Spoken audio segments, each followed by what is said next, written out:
Welcome to your guide to the pre-surgery bariatric diet from the First Health Bariatric Program. We want to welcome you to class today, and we're excited to assist you on your journey. I did want to go over a couple of housekeeping items just so that you kind of know what to expect. Please know that it takes a minimum of 12 weeks to prepare for surgery, and that timeline can depend on if there's additional clearances that the surgeon may want prior to surgery, and it also may depend on what your insurance company requires.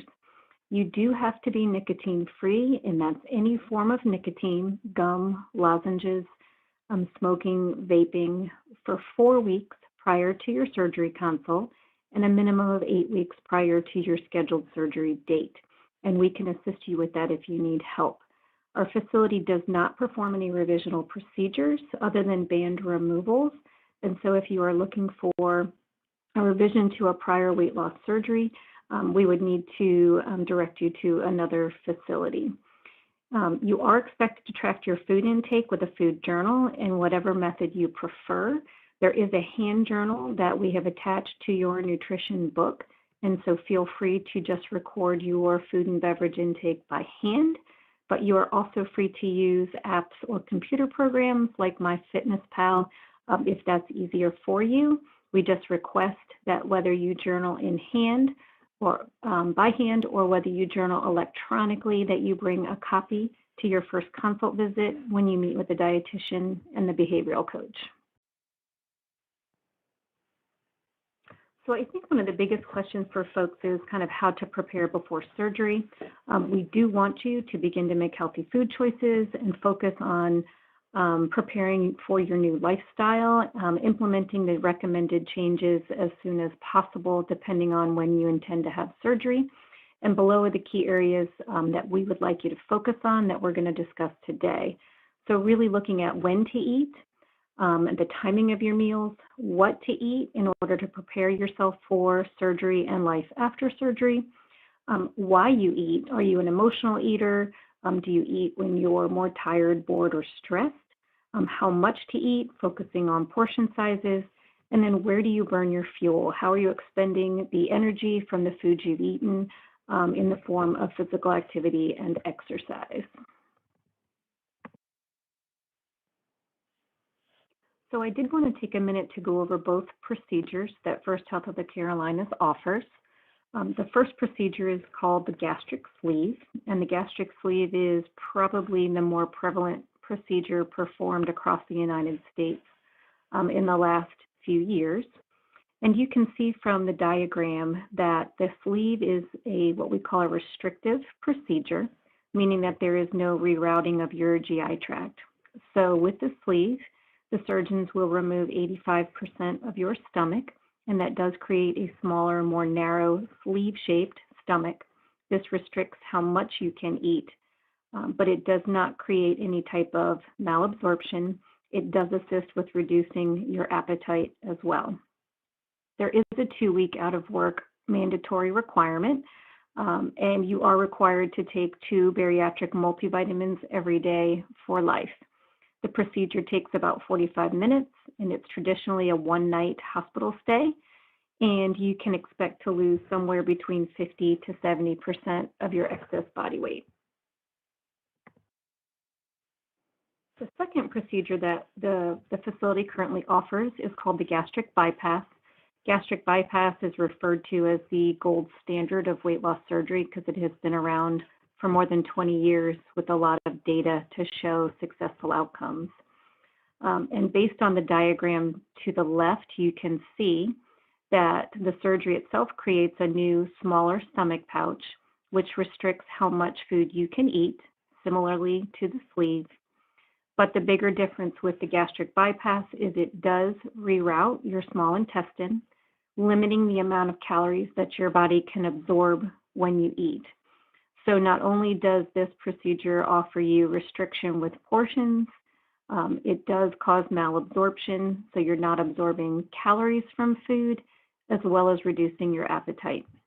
There is a 4-week out of work requirement with the gastric bypass, and there is a more rigorous vitamin requirement as well, where you will likely take 3 to 4 bariatric multivitamins, additional calcium, and iron, and those are required for the rest of your life.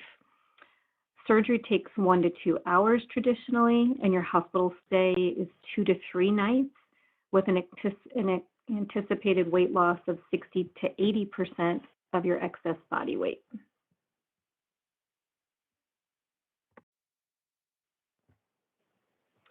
So as mentioned a few minutes ago, we really want folks to take charge of implementing changes prior to surgery. The best indicator of how you will do after surgery is the efforts that you put in to start to change behaviors prior to surgery. So some of the core things that we'll talk about today are eating a healthy, balanced diet and eating real food, avoiding processed packaged foods, and avoiding eating out. Aiming for 80 to 100 grams of lean, low-fat protein every day. Sampling and purchasing your protein supplements or protein shakes that you intend to use prior to surgery as well as after surgery. Eating more non-starchy vegetables, choosing higher fiber starches and carbohydrates, avoiding all fried foods, drinking 80 to 100 ounces of any sugar-free, non-carbonated beverage, beginning to really plan and prepare your meals at home, avoiding any eating out, reading food labels to know exactly what you're eating, and keeping your food journal, which we advise you bring to all of your appointments. So when and how often you eat is really of utmost importance, both before and after weight loss surgery. We really advise folks to eat within an hour of waking up, and that way you get started in your day with getting in appropriate protein and fluids. Your stomach pouch is significantly smaller after surgery, holding about 2 ounces of food, and so it is impossible to eat one meal a day and be able to meet all of the nutritional guidelines, getting in the proper amount of fluid, protein, vitamins, minerals, fiber that you need in a traditional day. And so you really have to begin to look at your routine and your schedule and plan appropriately the times that you intend to eat, how you're going to accomplish that with your busy schedules in order to ensure by the end of the day you've met all of those requirements. We do recommend that you don't try to go more than 5 hours between meals, and oftentimes because you are limited with your portion size after surgery, you'll likely need to eat 3 set meals and somewhere between 2 to 3 planned snacks. We also advise that you spread out your protein throughout the day, and this is to properly fuel your body.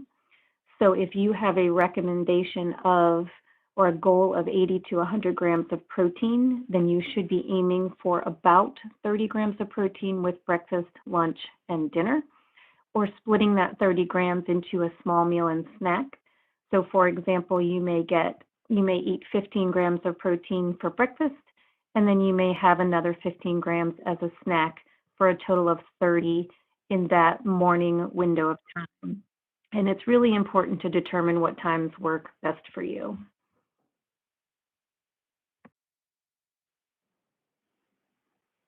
So what do you eat in a typical day? The best way to know what you're eating, how much you're eating, the timing of your meals is to begin that food journal as we recommended. So as you look at journaling, I would recommend recording your meal times. Where do you eat your meals? Are you eating them at home, in the car? Are you eating at work? Is it a lunch that's provided by somebody else? And then what are the foods that you typically eat and portion sizes? And if you can't track in more detail, then I really encourage folks to begin at least tracking your meal times and your protein to get started. You are in charge of what you choose to feed yourself. It just takes some planning at times to make sure that you have appropriate food choices at home, that you're packing and carrying your foods to take to work with you, and then figuring out if you do live with other individuals, how will your family be a part of this process or this journey so that they can support you in being successful. And even though all foods can fit in a diet in a typical day, it doesn't necessarily mean that all foods should fit. And so what we mean by that is, in the past, sometimes folks are just focusing on counting calories. You could stay within a 1,500 calorie diet throughout your day, but you could also be living on processed packaged food, pizza, cake, and cookies, and stay within your 1,500 calorie guidelines. So we really don't recommend counting calories and making that as much as an emphasis as we do on looking at making quality food choices, eating minimally processed foods to support your goals. So what exactly is real food? One of the key components of weight loss is a focus on eating food that is minimally processed, because we know processed packaged foods are highly correlated with obesity and weight gain. I like to tell folks, ask yourself a couple of questions. If it falls under the seat of your car and you find it a month later looking exactly the same as it did on day one, it's probably a highly processed or packaged food. And if you have kids or you've ever traveled and eaten in your car and you've dropped that French fry, you could find it weeks or months later and it looks exactly the same as it did the day you bought it. That's a highly processed packaged food that you want to avoid. Or will you smell it a few days or a week later and find it covered in mold? And so you want to be aiming for those foods that are basically more perishable. And that means that they have not been as highly processed or packaged. And those foods are going to be more supportive of your weight goals. It also helps to think, does this food require sunlight and water in order to grow? So single ingredient foods, an apple, broccoli, chicken, things that are very basic and we can then prepare into, meals and snacks versus something that comes out of a box.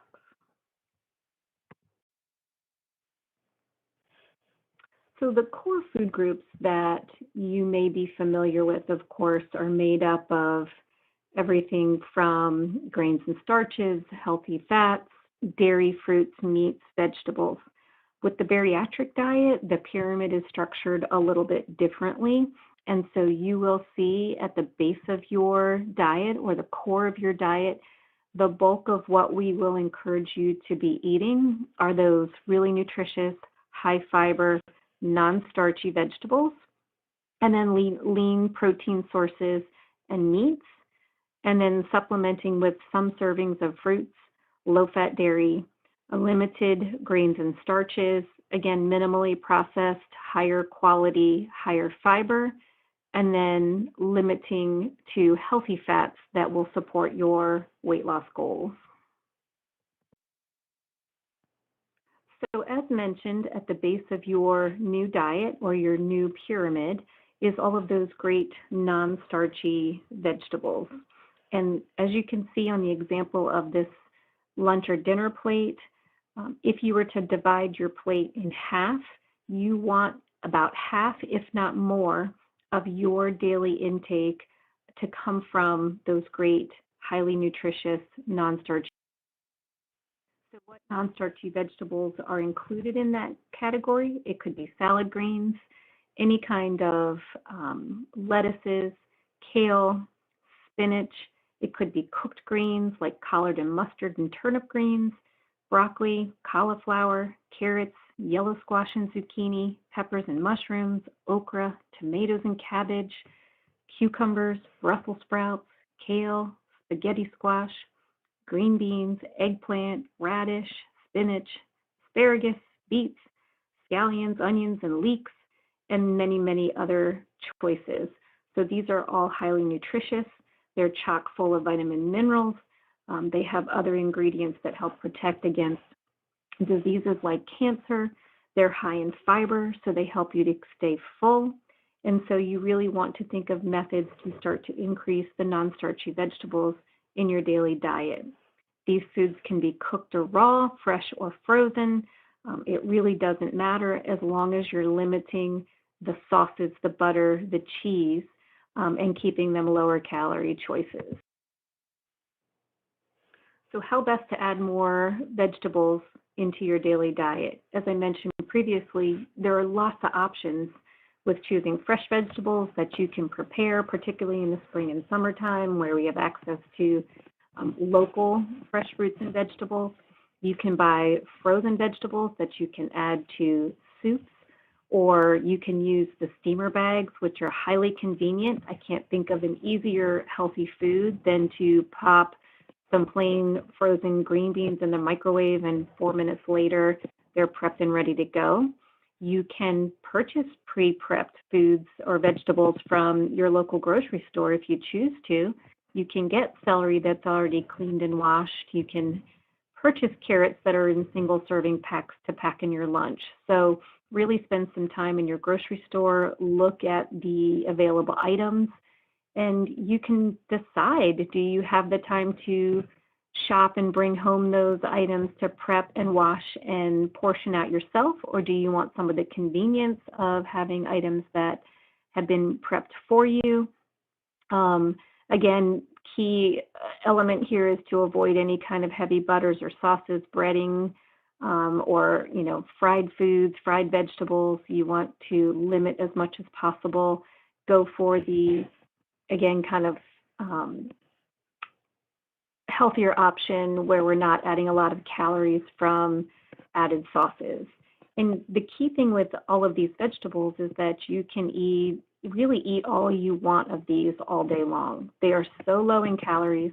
They are so nutritious for you. They are so filling that there is really no restriction.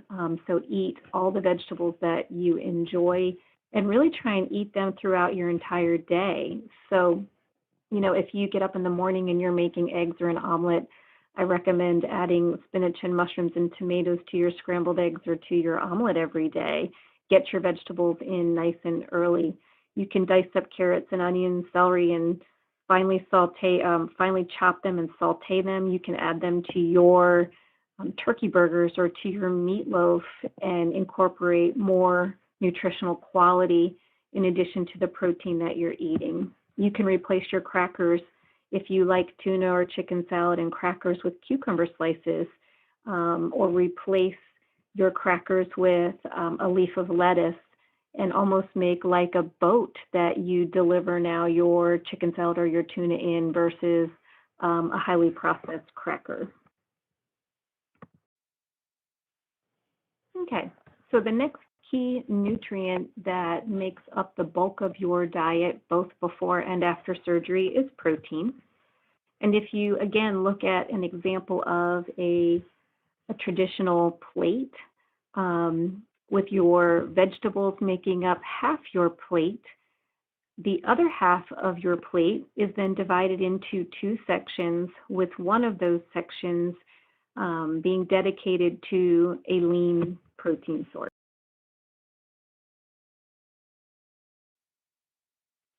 Certainly things like chicken and turkey, lean beef and lean pork. You can choose venison or other wild game, fish and seafood, low-fat dairy products, milk, yogurt, cottage cheese, and of course, soy-based protein. So if you are more interested in aiming towards plant sources, soy can be a great choice.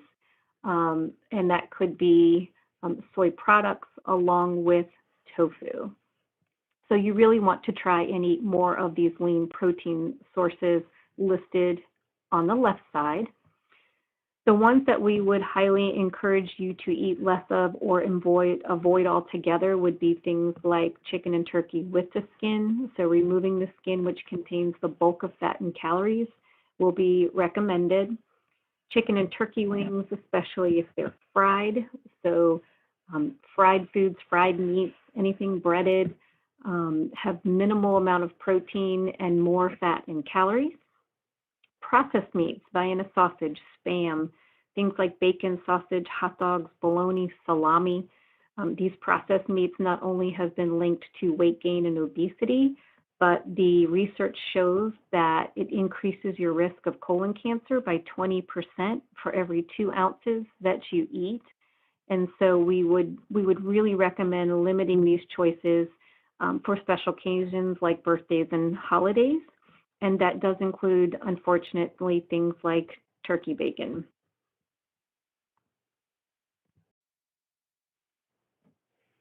So how much protein do you need a day as a kind of pre-surgery bariatric patient and post-surgery bariatric patient? And your goal will be to try and eat 80 to 100 grams of protein each day. And we advise that you begin working on that goal immediately. So as we mentioned previously, aiming for 20 to 30 grams of protein at breakfast, 20 to 30 grams of protein at lunch, and an additional 20 to 30 grams of protein at dinner. And you may need to supplement with some snacks, 10 to 20 grams per snack, to help you achieve your goal of 80 to 100 grams of protein each day. We do highly encourage you to eat your protein first, and that's something that we will continue to recommend after surgery, so that if you do get full quickly, you've gotten in your most important nutrient. Protein is so important after surgery because protein is what allows your body to build muscle and repair tissue. And so following surgery, where you have a suture line that needs to heal and heal quickly to reduce your risk, if you don't get enough protein in every day, your body struggles to provide what it needs in order to heal you quickly, and that means you put yourself at risk. And so you will hear us talk frequently about meeting your protein goals and also making sure that you're choosing high quality protein foods in order to achieve that goal. So how do you track your protein? How do you know how much protein you are currently eating and if you're already meeting or exceeding that goal? And the one way that I like to show folks is to read food labels. So believe it or not, as you look at the food label, oftentimes we're looking at calories, fat, cholesterol, sugar, carbohydrates, but protein as a nutrient is also listed on the food journal. And so you can start to look at your yogurt or your milk that you're purchasing, your string cheese. You can see on the actual label how many grams of protein per serving. The second method, again, is to use an app or a food journal to start to track. So one of the biggest benefits of tracking in your food journal is to be able to determine what is my current protein intake and how do I need to start to change what I'm eating at meals and snacks to help me to achieve my goal of 80 to 100 grams. The other method is to estimate. And so if you think of a whole egg, whole hard-boiled egg, that egg is what we consider to be about a 1 ounce serving. So in every 1 ounce serving of protein or meat, that is about the size of an egg, and that contains 7 grams of protein. So if you had 1 ounce serving of beef or pork, that serving size would be about the size of an egg that has 7 grams of protein per ounce. So if you were to eat a 3 ounce portion, which is about the size of a credit card, of any type of protein or meat, it will contain roughly 21 grams of protein.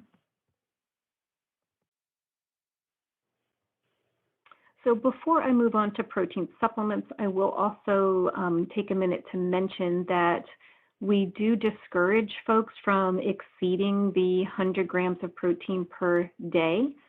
So we do encourage you to work to meet that goal every day, but we would discourage you from exceeding 100 grams of protein just because it can be more difficult on your kidneys that have to filter out all of that protein. And if you're eating a super high protein intake, it oftentimes is bumping out other key foods that are nutritious that your body needs every day. So we're going to shift gears now and talk about protein supplements or protein drinks. We do not tell you as a patient what protein supplement or drink you have to purchase, but we do have a couple of guidelines in terms of making sure that you are choosing a high quality protein supplement choice. So the first requirement is that your protein powder or protein drink must contain what we call isolate protein. And I always say isolate is the code word for good quality. So when you look at the ingredient list on your protein powder or protein drink, you need to find one that has 100% whey isolate or 100% soy isolate as the first ingredient. And if it's listed as the first ingredient, the bulk of what is in that container is then high quality protein. Another alternative would be egg white protein powder, and that is exactly what it sounds like. It is powdered egg white, which is also a high quality protein source. So that's the first requirement. The second requirement is when you look at the nutrition facts label and you look down to the grams of sugar, your drink or powder must contain 6 grams of sugar or less. It also must be caffeine-free, and the reason for that is we will take you off of all caffeine after surgery for 1 month. Caffeine can be a stimulant as well as a diuretic, and so we will limit the amount of caffeine that you can have immediately following surgery.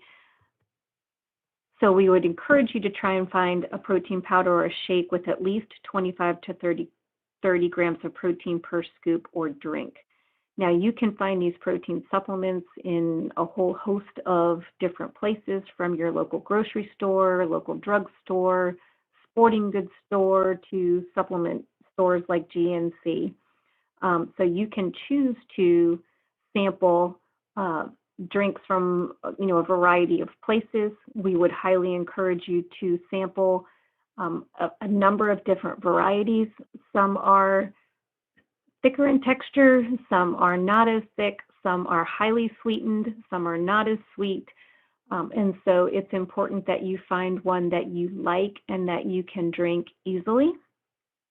Your taste preference following surgery does change quite significantly, and things oftentimes taste sweeter.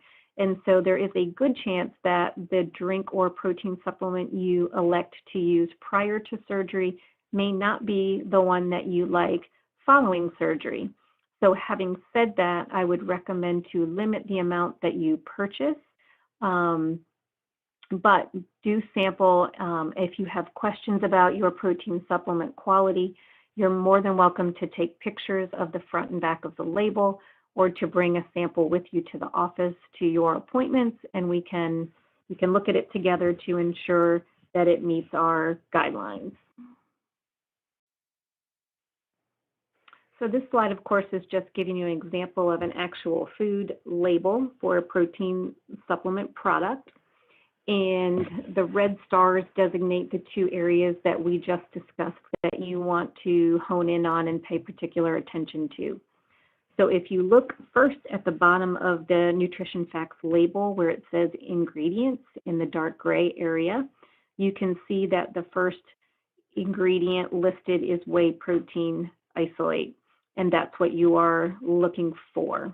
And then if you look up to the red star towards the top of the nutrition facts label next to sugars, you want that grams of sugar to be 6 or less. This particular product has 0, and so is not got any type of additional sugars added as a sweetener. So make sure and check the nutrition facts label for the products that you're trying and sampling. As long as it meets these 2 criteria, you can continue to drink that particular product before and after surgery. Okay, so we are now shifting towards carbohydrates. And carbohydrates are basically what makes up the remaining 1/4 of your plate for your designated meal. So half of your plate consisting of those non-starchy vegetables, and it could certainly be more than half of your plate. 1/4 of your portion size or plate coming from a source of lean protein. 1/4 of your plate coming from some sort of healthy carbohydrate. And carbohydrates can consist of starchy foods like rice, pastas, and potato.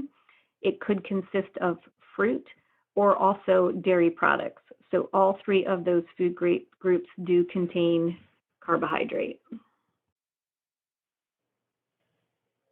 So you may be familiar with the term carbohydrates, and that can include not only starchy foods, fruits, and dairy, but those foods can in addition be broken down into both simple and complex carbohydrates.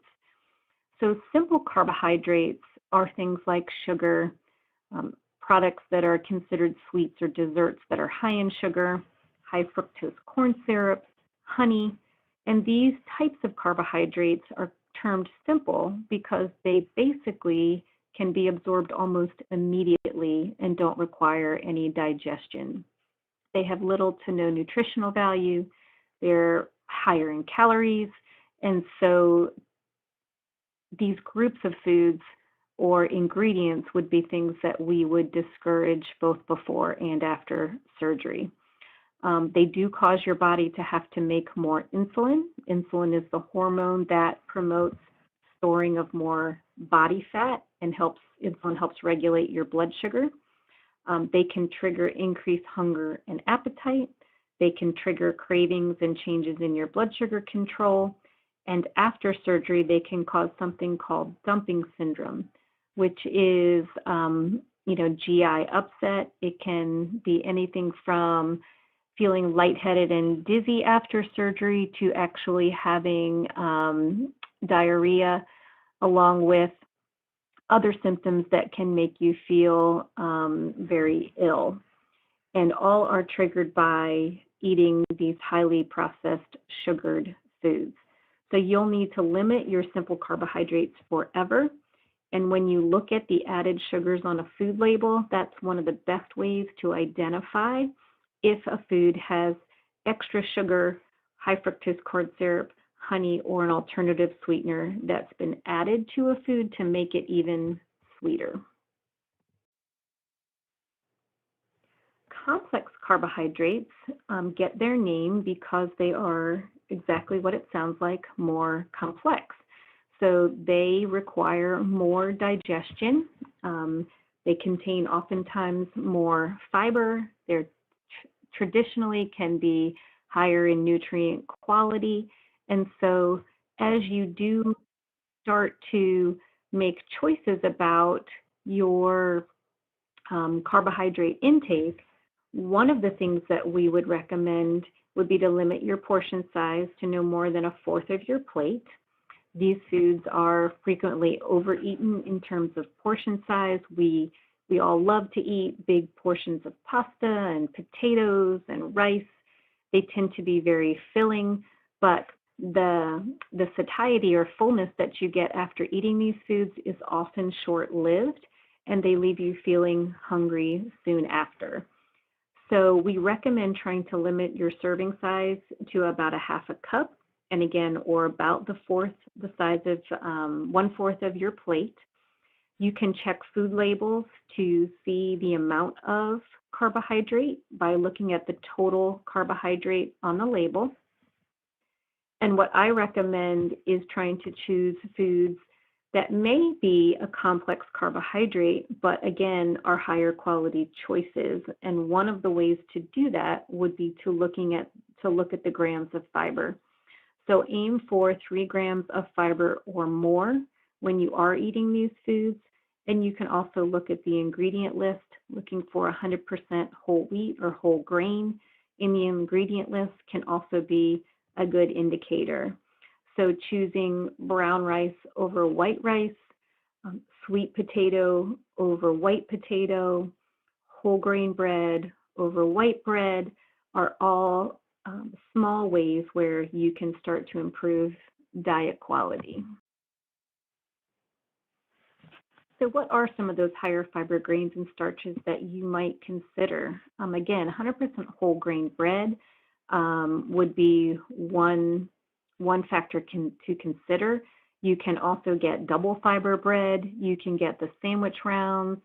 You can now buy the sandwich rounds that are kind of a real thin slice of bread, but also contain higher fiber. So you're reducing your carbohydrate intake and increasing the quality of choice you're making. things like steel-cut oatmeal, or at least the old-fashioned oatmeal versus the instant, brown rice and quinoa, great choices. If you like the different types of squashes, particularly in the fall, acorn, butternut, spaghetti squash, sweet potatoes, and then the dried beans. So pinto beans, black beans, lima beans are all fantastic sources of not only additional fiber, but chock full of different vitamins and minerals, and would be a fantastic source to consider when you're now looking at making a choice of a higher quality carbohydrate at mealtime.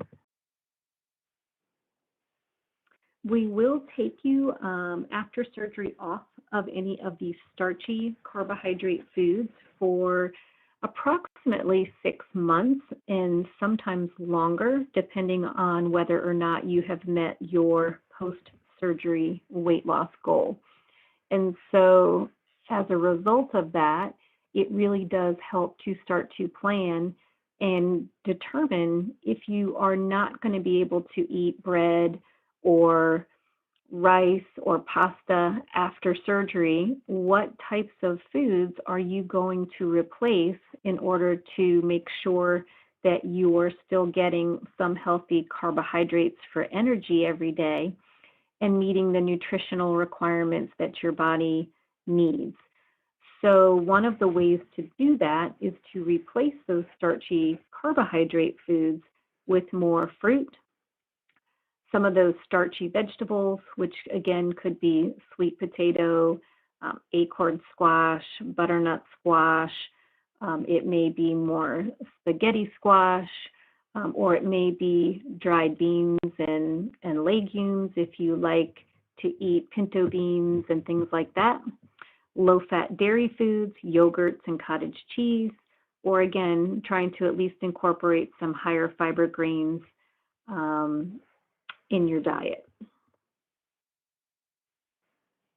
So one thing to consider, and I find oftentimes these days folks are steering clear of eating fruit because they're concerned about the sugar content, would really be to think about you're trying to avoid any types of foods that have added sugar to them. So not the sugar that's naturally contained in that food, but if there has been additional sugar added to it to make it even sweeter. And a good example of that would be something like applesauce. So applesauce is processed, obviously. It's cooked down into, a semi-liquid type of food. And then it's also heavily sweetened oftentimes with additional sugar. You can now get all types of flavored applesauce from strawberry and peach. Those all have lots of extra sugar that has been added to that food in order to make it sweeter.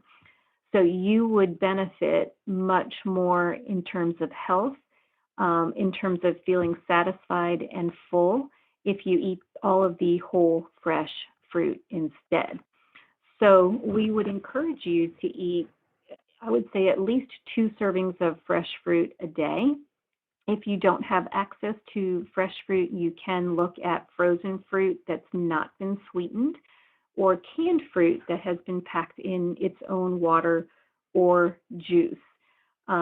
We do discourage you from eating a lot of dry fruits just because most of them have added sugar. If you can find some dried fruit that is just the whole fruit dried and does not have additional sugar added, that would be your best option. And then eliminating all fruit juice, eating the fruit instead, unless you are choosing a fruit juice that is sweetened with a sugar substitute. Something like Ocean Spray, diet juices would be appropriate and something you could drink both before and after surgery. It does not contain any regular sources of sugar and is sweetened with a sugar substitute instead. Another alternative method to get in some healthy carbohydrate throughout the day, so substituting again the breads and pastas and rice, would be to add in some low-fat dairy products. So if you tolerate dairy products, you may want to look at choosing, low-fat or fat-free yogurts or cottage cheese as an alternative. These can be very nutrient-rich. They're fantastic sources of protein, and they also contain a great source of calcium. If you are a yogurt fan and you like to eat yogurt, do be careful of the yogurts that are more heavily sweetened. You would want to avoid any type of yogurt that has the fruit on the bottom, or the flips that are so popular these days are often candy toppings. There may be M&Ms. I've seen lots of different types of dried fruits and granolas. Any of those added toppings are methods to add in more calories, more fat, and oftentimes more sugar. So you can choose regular yogurt that is under 100 calories, or you could choose Greek yogurt that is under 100 calories. The advantage of Greek yogurt, if you like it, is Greek yogurt does contain a higher amount of protein and can be a very useful food choice after surgery as a portable snack or small meal, and as a method to help you reach your daily protein goal. We would encourage you to avoid high-fat or full-fat dairy products like ice cream, heavy creams and creamers, sour cream, and whole milk, because they do contain a higher calorie content. And so again, be looking for low-fat or fat-free products under 100 calories. And of course, anything that's a dessert like ice cream, we would want you to avoid completely.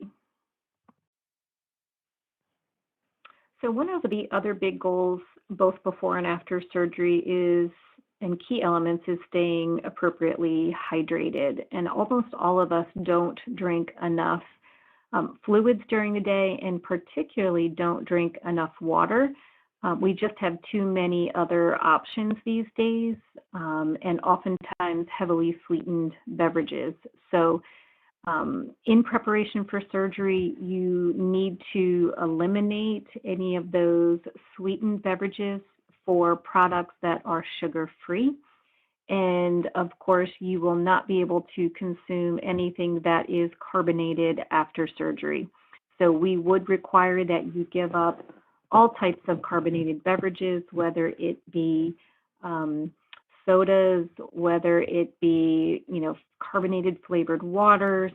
The carbonation after surgery actually does cause your stomach to expand over time.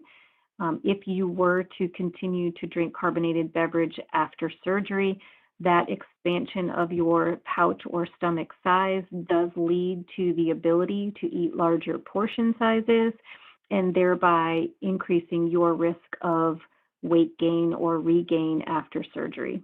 You'll also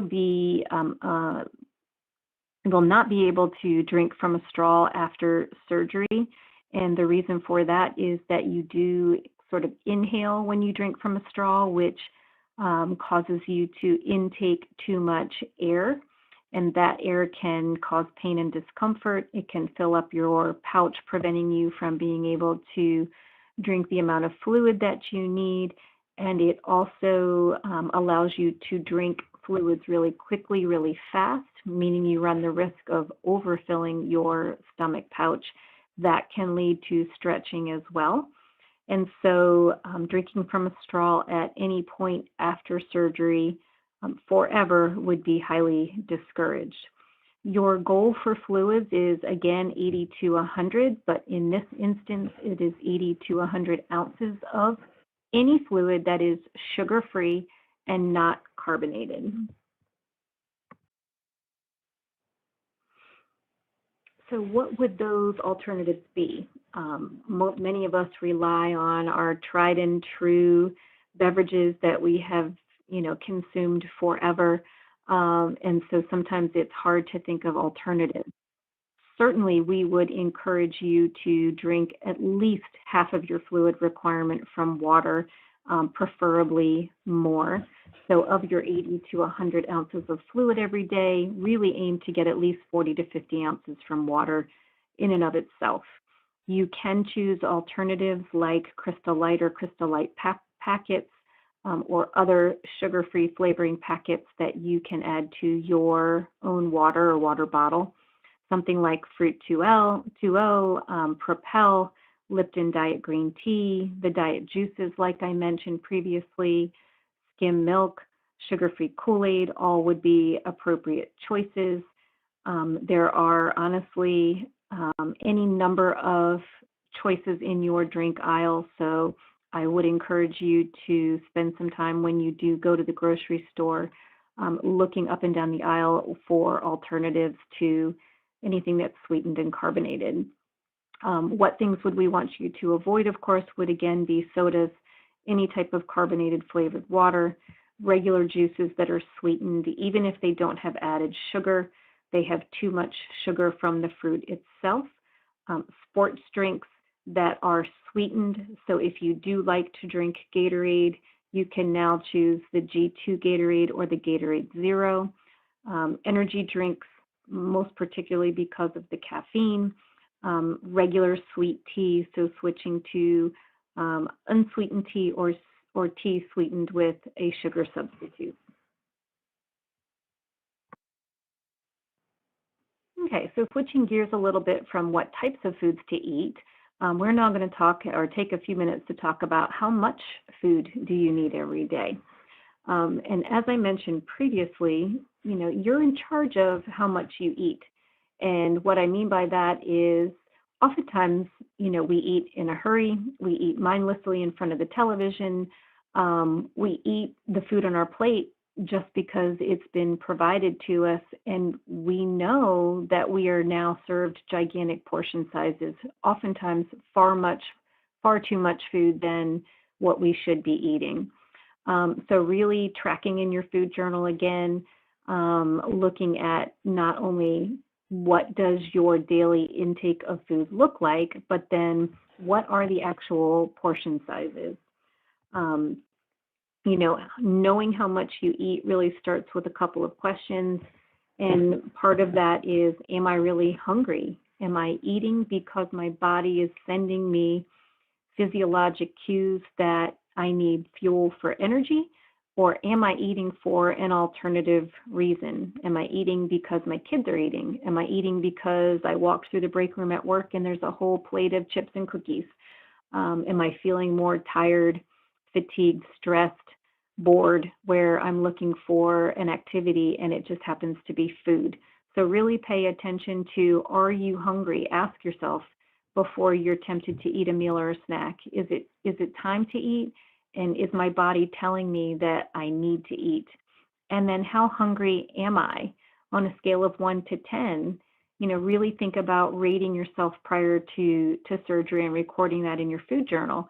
If you're only hungry on a scale of 1, meaning minimally hungry, then really, again, ask yourself, why am I eating right now? What is it that I need, physically, spiritually, emotionally? Or am I genuinely on a scale of 9 or 10 where I have not only hunger symptoms, but I'm actually feeling lightheaded or weak? You should be somewhere in that middle category. I would say somewhere between probably 5 or 7 on the scale as a general rule. So pay attention to how hungry you truly are. What I also find is as folks improve the quality of the foods that they're choosing from day to day, they tend to find that they are much more satisfied. So food today is highly engineered to not leave you satisfied and to not leave you full, with the goal in mind that if you're not full after eating a whole bag of chips, then you're going to continue to eat, or you're going to eat again pretty soon after. And so as you move towards eating higher quality foods, lean protein, higher fiber, fruits and vegetables, you will likely find that you get full quickly and it satisfies you longer than when you're eating those processed packaged foods.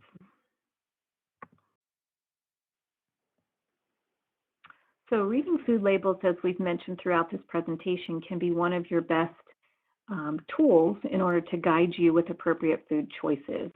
So this is just an example of a nutrition facts label, and certainly lots of great information that is listed on here to help folks make better, wiser food choices. So at the very top of the label, you'll see serving size.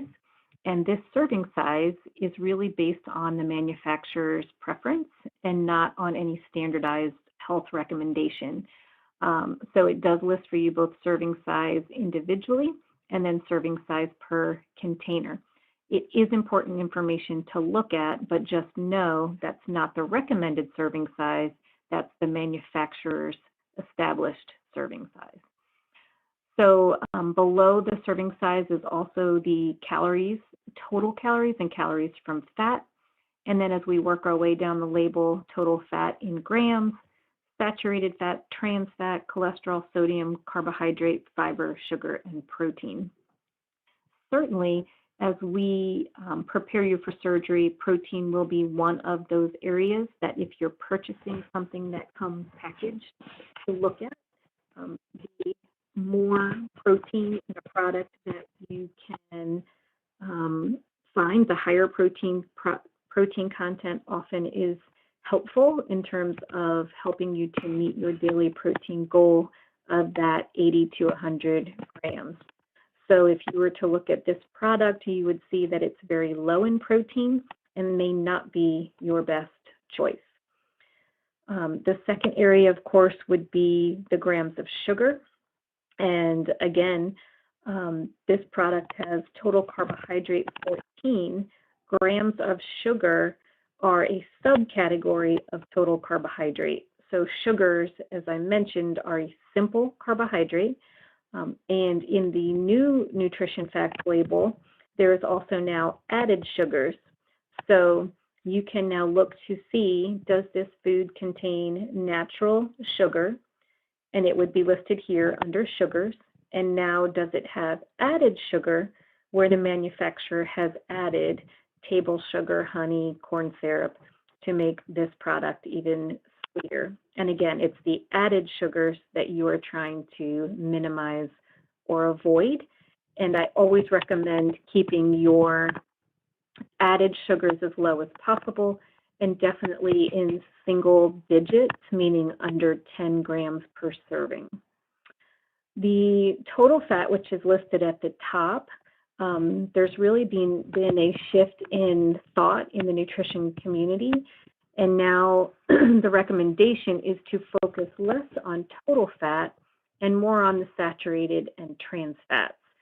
Saturated fats are what we call fats that are solid at room temperature, meaning a fat that you could leave on your counter, and when you walk away for a while, when you come back, it looks exactly as you left it, like a stick of butter or Crisco. Those saturated fats have been linked to heart disease, and so keeping those to a minimum. And then trans fats, and trans fats are probably the biggest culprit in terms of unhealthy fats. Trans fats are a product that is unhealthy and created with processing of basically liquid oils into solid fats, and those are highly, highly linked with health problems, heart disease, and so do have to be listed on the label. And there has been a change where trans fats have to be now eliminated from processed packaged foods, but it is still important to look at the trans fat content and avoid any food that has trans fats listed.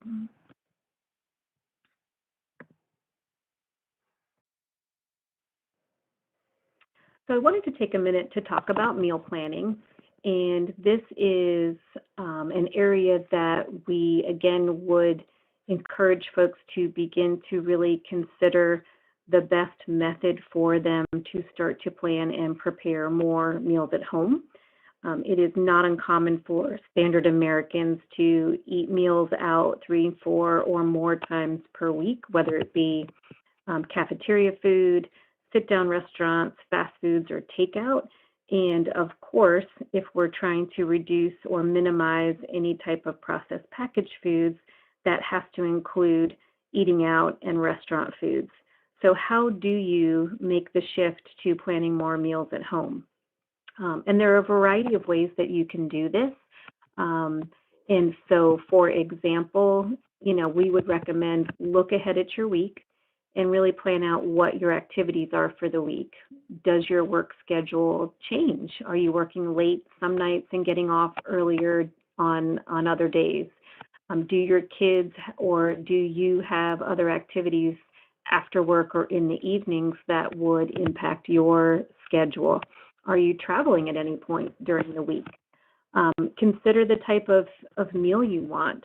So are you someone that likes a lot of variety where you would like to focus on Mexican on Tuesdays and an Italian meal on Fridays? So consider, what is your normal routine? What kind of variety of food choices do you want throughout the week? And then check your inventory. And in addition to your food inventory, to see what you might have to have available in the house to prepare a meal, what inventory do you need to then purchase in order to prepare or carry out the meals that you have planned? There's a variety of methods now that are just incredibly inconvenient or convenient to cook your food. Everything from a traditional crock pot to air fryers, pressure cookers, Instapots, along with your traditional stove or oven. And I do encourage folks to utilize all of those different gadgets and tools that you may have so that you have the ability to prepare multiple meals within a short period of time.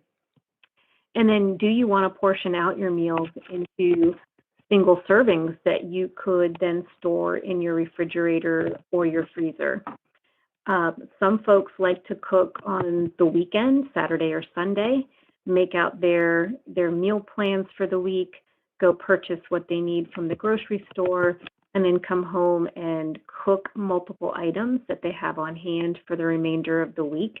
And that's certainly one great way to begin with meal planning. I have other folks who like to cook several days during the week, and so they may plan and shop and cook 2 or 3 meals on Sunday for Monday, Tuesday, and then they may cook again on Wednesday for Thursday, Friday, Saturday. Or I have some folks who don't like to eat leftovers, and they may prep their meal the night before or the morning of and have it ready to cook. So when they get home, they pop it in their crock pot or their oven and then cook it that day for their meal. There really is no right or wrong answer.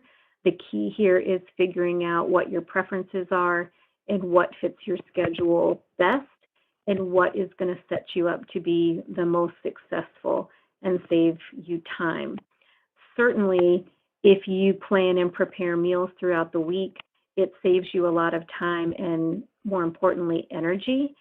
Folks will often describe how they haven't planned a meal and then they can't get consensus from their family members as far as what to prepare. When they go to prepare something, they don't have the ingredients that they need. That then requires an extra trip to the grocery store. And when you look at all of those obstacles, the easiest path is then to grab something from a restaurant or something that's more convenient. And so if you begin to meal plan and meal prep, certainly most folks will follow through and eat what they've planned and prepared. As you become more proficient at meal planning and meal preparation, you will rely heavily on it because it really does save you a lot of time and energy. And not only that, it will improve your day-to-day quality of what you're eating. It saves time and money, and it really does set you up to be successful long-term. And certainly, we can help you with how best to adopt meal planning if you find that you have questions or certain obstacles that we need to assist with.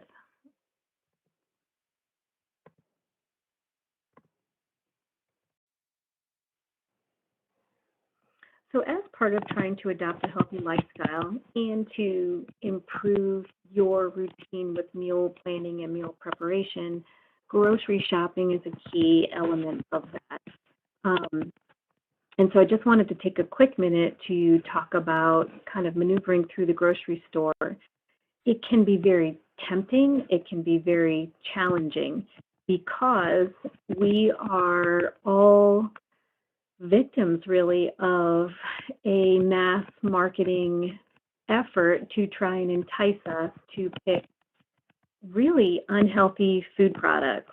So you'll see throughout the store oftentimes that there are displays set up that are usually cake and cookies and desserts and candy, trying to entice us as we work our way through the store to purchase impulsively on many of those food products. And you'll also probably have noticed that in order to get to some of the healthier items that you may need, this store layout is designed to route you through all of those aisles that are the most tempting, that have the cookies and the chips and the crackers and things that you may be trying to avoid. In addition to that, you may or may not realize, but the shelving in those displays are purchased by food manufacturers. So every end cap of every aisle of the store is really considered to be desirable real estate, and food manufacturers purchase those shelves at the end of every aisle in order to display their product prominently to entice you to impulsively purchase more of those. So it's not easy to navigate the grocery store. Certainly it can help if you have a dedicated list that you're working from. If you're wandering up and down the aisles with no real plan of what you intend to purchase, you are certainly more likely to impulsively pick up a lot of food products that you didn't intend to buy.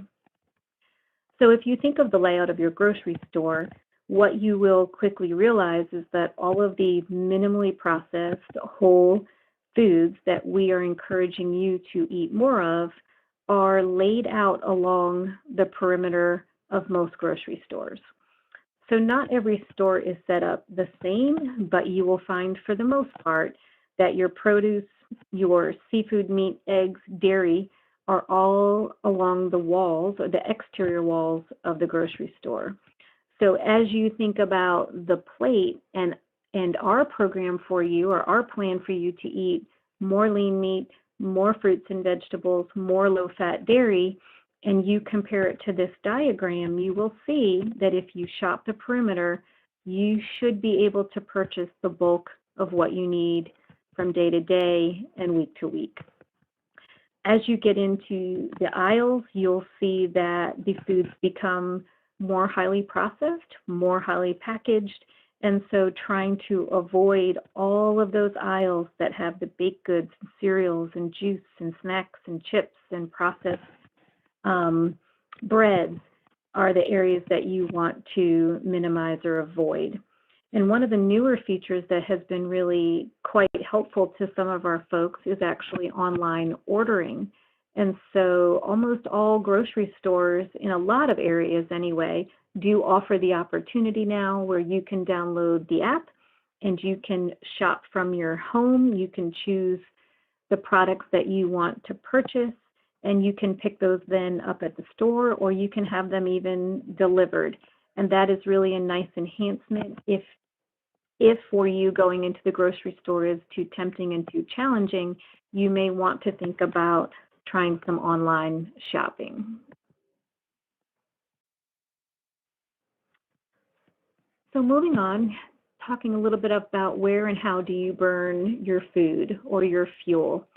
So really the goal of eating for all of us is to deliver the quality nutrients that our body needs to maintain healthy, to function optimally, and to prevent disease. So part of that is, where do you then expend the energy for the fuel that you've eaten? So again, you're in charge of how active you are, and all of us could improve on the level of physical activity that we perform every day. Our lives have become incredibly sedentary. A lot of us now have desk jobs. We have remote controls for our television. We have riding lawnmowers. We're just not designed to be as active as our parents or grandparents used to be. And so we do have to be more aware and more conscientious at building in more physical activity. You know, right now prior to surgery, the recommendation is not as much about how much or how long you're active, but just getting started with some type of activity and dedicating the time to start to develop that routine or pattern. So choose something that you like to do. If you are kind of a homebody and you don't like to participate in group classes, you may want to look at pulling up videos on YouTube, and there are a whole variety of different exercise and workout routines that you can do from home, or purchasing a stationary bike or an elliptical machine or a treadmill that you can have at home, which can be highly convenient. If you're someone that's more social, you may want to seek out group classes or find a friend or someone that can exercise with you. Start slowly, 5 or 10 minutes. If you've not been physically active, certainly talk with your physician before you get started. The goal here again is to start to establish a time and a routine for exercise, and then begin to build on that with more time, more intensity, with a goal of 150 minutes a week after surgery for weight maintenance. Record in your journal your exercise. What went well? What were your barriers? What prevented you from exercising on a particular day? What helped you to be able to exercise on a particular day? How did you feel before and after exercise? And really try and fight those excuses. And I would mention, a lot of times folks may say, gosh, I have a really active job. I'm on my feet all day, or I do a lot of walking where I work. And unfortunately, that does not count as physical activity. It's certainly a benefit that you're up and moving and not necessarily sedentary at a desk job. There are a lot of health advantages to that. But unfortunately, in terms of true weight loss, weight maintenance, you do have to find an activity that increases your heart rate every day. And again, for, might be 30 minutes a day with a goal of 150 minutes a week. So just start to incorporate some type of activity, working on the routine of dedicating time every day to moving more. So we know this is a lot of information, and we hope that the presentation in combination with the booklet that we've given you will give you a good platform of information to get started with. In addition to the classes and the resources that we provide for you, we do have 2 bariatric support groups that meet at Pinehurst Surgical Clinic the 2nd Thursday each month from 6 to 7, and the 4th Monday each month from 6 to 7. These are open groups to our patients, so you are more than welcome to come when you need to. If you need to leave a few minutes early, it's fine. These groups are here for you as a way to interact with other patients, to interact with the team to help support you through your journey. And we highly encourage folks to participate in the support group both before and after surgery. And research does show that folks who attend support groups not only lose more weight, but they keep their weight off longer after surgery. The other option would be the online support, and we do that through our program using Facebook. We have a closed Facebook page for our patients only, and the group is called Way to Focus. So if you do enjoy getting on Facebook and you asked to join the group, once we get the request, we'll be able to approve your request and get you in the group. And it's a great way to learn about support group reminders, other activities that may be going on in the program, You can pose questions before and after surgery if there's certain areas that you need suggestions, ideas, or help with. Again, this is not for medical advice. It's really a way to connect with other patients and to get ideas and support as you go through that process. So we thank you so much for your time and hope you find this information helpful. The next step would be for our office to check your insurance benefits and then get you scheduled for your consult visits. In order to schedule you for your consult visits, you do need to complete the paperwork that was emailed to you, and that contains your medical history, nutrition, and behavioral information. And so work to fill out that packet and then return it back to our office as soon as you're able to. And you can return it to us by dropping it off in person. You can fax it or email it to our office, whatever is easiest for you. Once we've got your paperwork returned and we've got your insurance benefit information, our office will then be reaching out to you to get your consult visits scheduled. If you do have any questions, either before or after surgery, you're more than welcome to reach out to any member of the team. And you've got our contact information on the front of your booklet. So feel free to call or email as you need to. Again, thank you so much, and we look forward to working with you.